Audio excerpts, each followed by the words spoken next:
more about the impact of an invasive species called the spotted lanternfly, discovered recently in Gallatin County. I spoke with an extension entomologist with the University of Kentucky to see how these species could have an impact on the state's economy and quality of life if not controlled.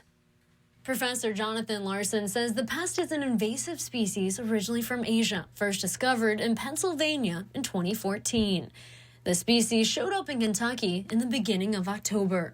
Spotted lanternfly is a sap-sucking pest, so they land on plants and they suck the juices out with these big, piercing, sucking mouth parts. One of the biggest ways these pests impact our agriculture is through the production of grapes. And then wine production here, because that's one of their favorite things to eat, and it does impact the health of the grapevines. Scientists say the species feeds on more than 70 distinct host plants.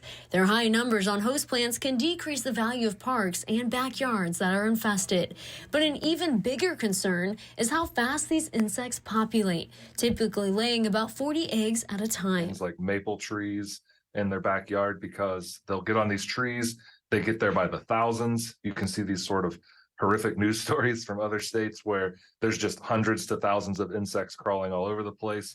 Larson says they don't bite or sting, but they make it unpleasant to go outside. They will lay their eggs occasionally on things like cars and trucks and trains, so then the eggs could be delivered elsewhere. Adults will also ride on these methods of transportation and unfortunately show up in new areas, and then they could just lay their eggs there and we get a new population started. Larson says, unfortunately, he sees these insects spreading throughout the Commonwealth. If you see one, take a picture and then report it to reportapest@uky.edu. And if you can send us the information of where you found it, what county it's in, and then the image itself, we'll get back to you and let you know if you've discovered the spotted lanternfly, and then we'll probably come and do surveys there as well.